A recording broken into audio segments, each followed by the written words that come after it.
Hi, everybody. Welcome back. It's a real pleasure today to have to introduce Rob Burton as our next eyewitness to the origins of the early implementation of the eGov Act of 2002. Rob, you are a real luminary in our community. Tell us a little bit about your service at OMB at the time of the birth of the Act and the role you played. What did you have your eye on when the eGov Act was just being created and rolling out? But also tell us about your current occupation. You're also one of the leading attorneys in our community on government contract matters. You're with a very prominent firm. Tell us about who you are currently and what you were doing at the time of the eGov Act in 2002. Well, sure thing, John. Hey, thanks so much for having me with you today. I really appreciate it. Boy, I cannot believe how old I'm getting, John. I mean, when you start thinking about this 20 years ago in the eGov Act, I said, oh my gosh, I was there. But today, John, I'm a partner at the Kroll and Moring Law Firm in Washington. It is the largest government contracts law firm in the United States. So we got lots of attorneys roaming the halls. But I deal with both large and subcontractors and help them with some of the legal issues that they're facing, both on policy issues and legal issues regarding government contracts at the various federal agencies. But 20 years ago, John, back in 2002, I was in the Office of Federal Procurement Policy at OMB, and I served as the deputy administrator of that office, which is the office that puts in procurement policies that have government-wide impact. And we write the FAR, the Federal Acquisition Regulation. I chaired the Federal Acquisition Regulatory Council, and of course, we're the folks that put in the regulations that industry goes nuts with. So everybody goes, gee, are you responsible for that particular regulation? Or I always have to try to defend myself. No, I didn't have anything to do with it. But I did have a lot, John, to do with the eGov Act, back in, oh my gosh, 20 years ago. So you can imagine what this was like, because OMB, every time I showed up at an agency, I'd say, hey, I'm with OMB, I'm here to help you. And people would go, yeah, right. And so this particular law was supposed to do just that, right? It was going to concentrate a lot of power into OMB with respect to IT policy. And the whole idea was to centralize IT policy at the OMB level. So agencies really were quite reluctant to do that. But I was working very closely with the folks on the Hill and at the agencies with respect to trying to get the law in place. Now, that's a great background, Rob, and we all in our community owe you a debt of gratitude for your early work, and also in creating that arcane regulations in the FAR, and which was really an attorney's full employment act, which now yeah, right, exactly. But so tell a little bit more that you can, Rob. Dig down into some of those areas. Who were you working with on the Hill and around the executive branch, and pulling that through? And there was work. There were several different aspects to the legislation. There was what you described really well about concentrating policy in OMB for eGov and IT policy. But there were also some acquisition reforms embedded in the legislation and some cybersecurity, kind of early stage cybersecurity provisions. What might you recall about those areas, and who else were you working with in those days? Well, of course, Mark Foreman, at OMB, where we worked very closely with, this was the law that established the federal CIO. So you can imagine concentrating all the power and the federal CIO there at OMB. It was very controversial. So working with the House Armed Services Committee, a lot of the folks there that dealt with acquisition. We don't have as many people on the Hill today that are really engaged on acquisition issues, unfortunately. But back then we did. We had some really, really sharp folks, mainly on the House Armed Services Committee, where they were the acquisition experts. And so I was working, you're right, I was working with them on the acquisition pieces of the law. Wow. And a lot of those folks have left the Hill, they're not there anymore. But I think the whole idea of bringing this decentralized, the government's a tough place, right? And bringing all this decentralized operations with respect to policymaking into OMB through the federal CIO was quite difficult. And to be honest with you, John, the implementation was more difficult than getting the law passed. So the law passes in 2002, but then the real problem was the implementation. And that's where I was working really closely with the agency. So I sort of transitioned from the Hill to the agencies. And most of the really hard work was getting the agencies to look at the value of the law and to realize that maybe centralization and shared services actually play a role in federal procurement, in particular federal procurement, because I was focused on that. But and of course, what do we buy a lot of? IT services. So you can see where the nexus was, right, between eGov and procurement. Yeah, for sure. And in those days, I think the government was buying 70 or 80 billion a year in IT services, and it's so much more than that today. It's just Oh my, mushroomed. It's exploded. So no kidding. I mean, and a lot of that legislation that you put in place in those days, still is in place today, and it's involved in administering a much larger volume of IT service. So a lot of important investment there. What stands out the most for you, Rob, from those early implementation efforts? You talked about how it became harder working with the agencies, getting them to comply. What were some of the issues that you recall that stood out?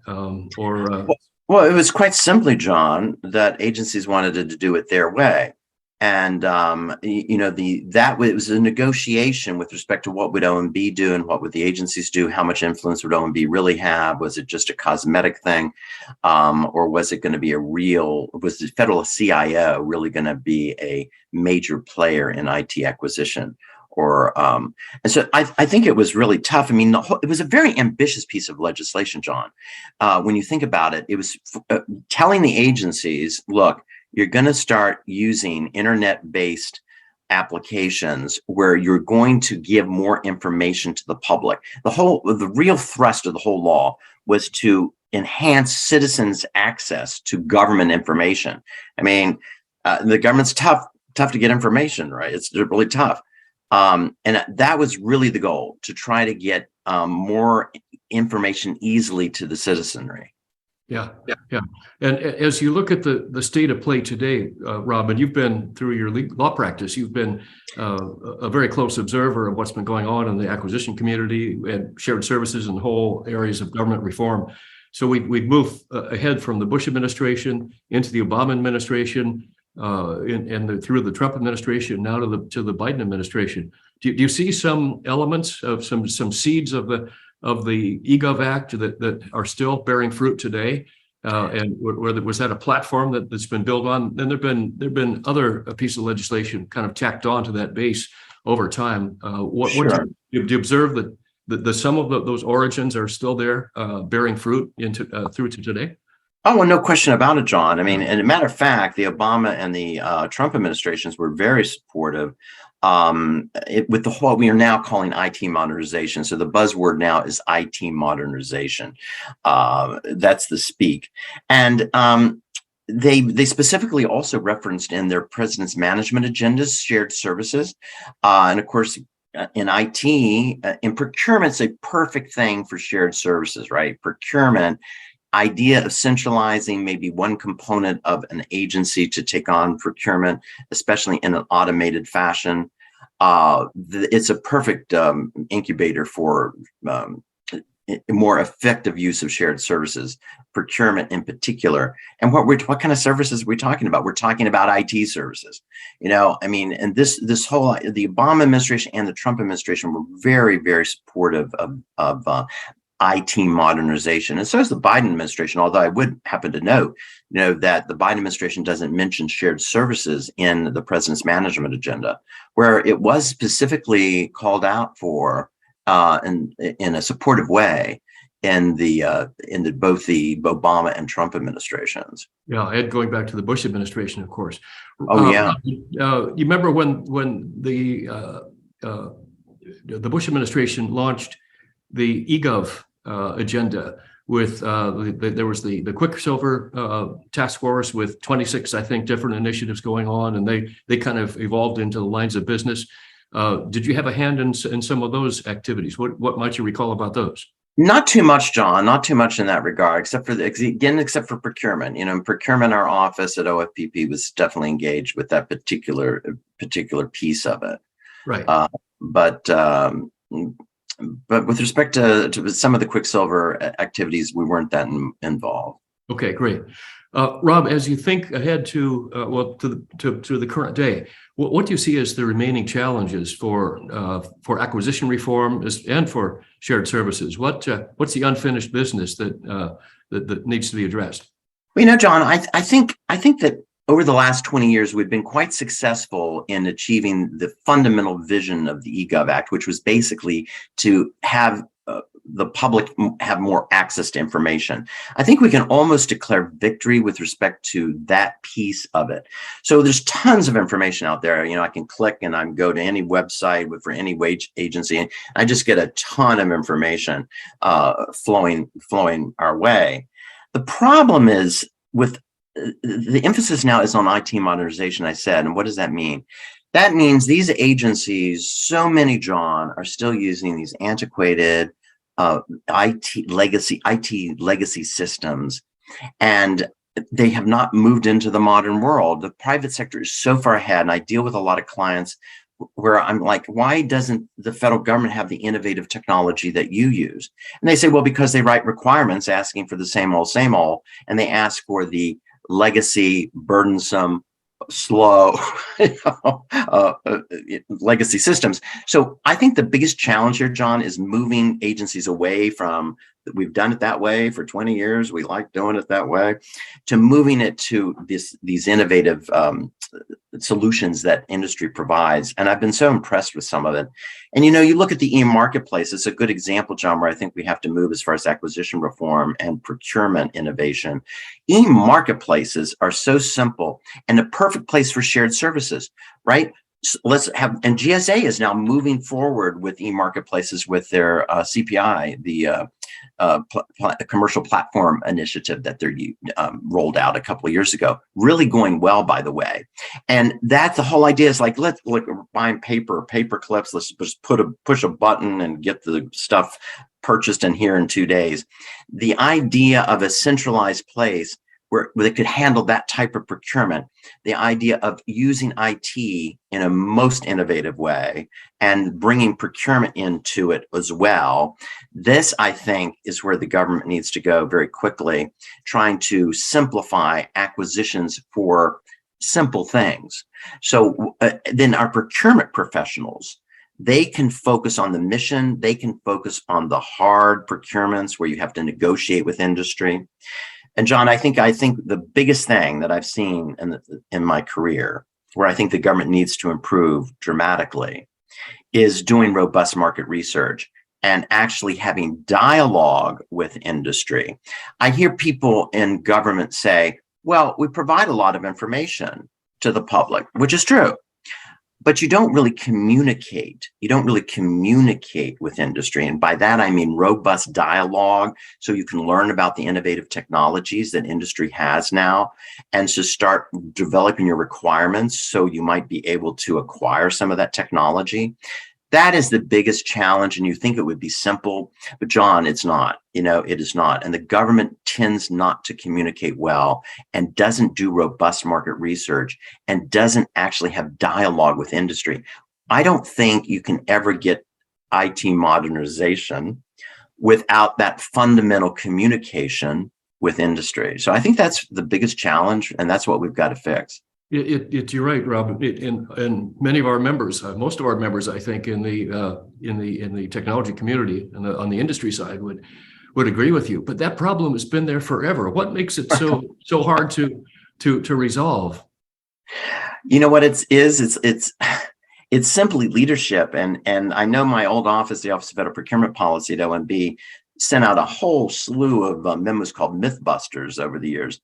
And some folks were just mentioning it on my call yesterday, that some people in the government think they were great memos, but somehow they just didn't trickle down. They didn't get to the contracting folks on the front lines.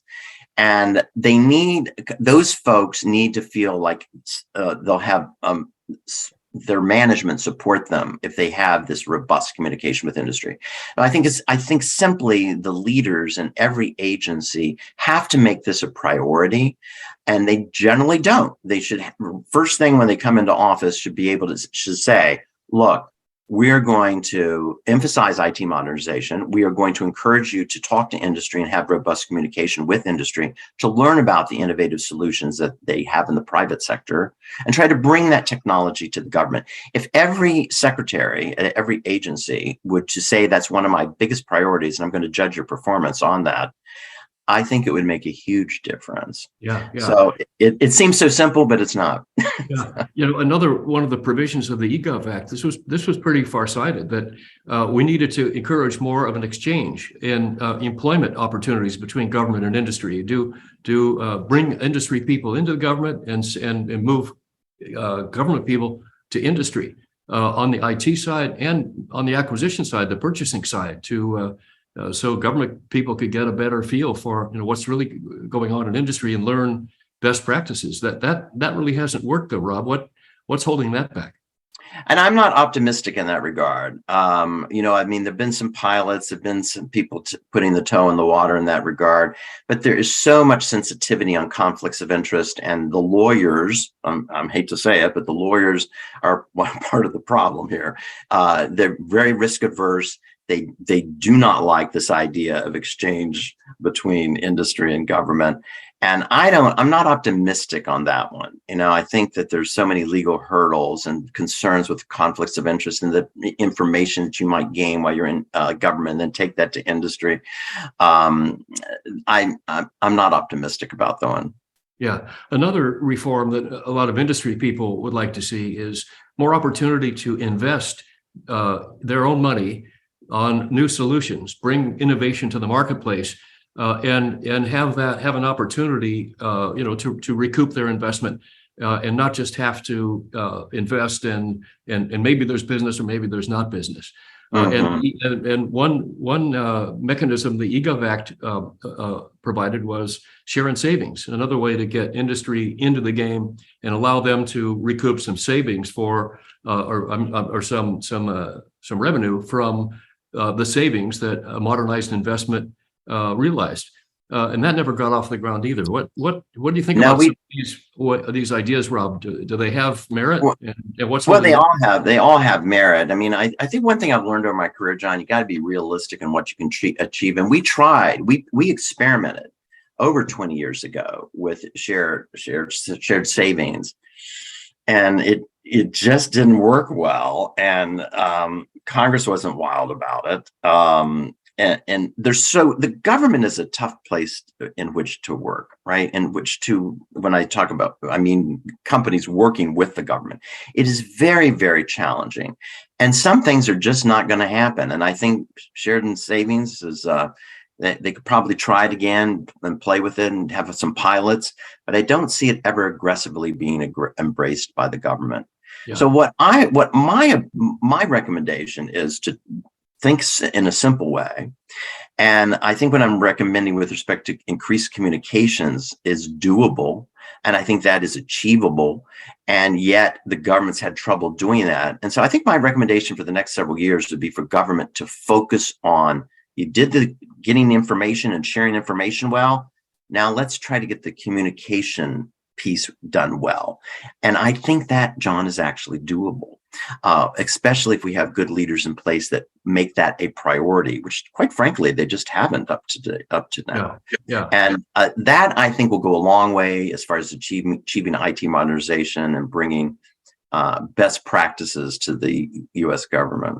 Yeah, that's a great point, Rob. Communication. It always, throughout all these challenges we have, it all gets down to change management and communication and helping human beings interact more effectively with each other. And that's a great note to end on. It is a simple thing, but it's hard. Right. So I think if we just focus on that initially, I think we'll go a long way. If we could crack the code on communication, for sure. Well, Rob, it's just been a real pleasure and a privilege to have you in part of this conversation today. And you have tremendous experience and wisdom to offer through your distinguished career, going back to DoD acquisition professional and OMB, and now with Kroll and Mooring. And I should mention, you're a very distinguished member of the board of the Shared Services Leadership Coalition, and we're eternally grateful for your service there, as well as your past government service. So, John, you're very kind. You're very kind. And it's been a privilege to serve on the board of the Shared Services Leadership Coalition, by the way. Thank you, Rob. You contribute a lot, and it's always a pleasure working with you and reconnecting with you in ways like this and through our activities on the board together. Thanks, Rob John. Burton, thank you so much for being with us today. We look forward to next time. Thank you.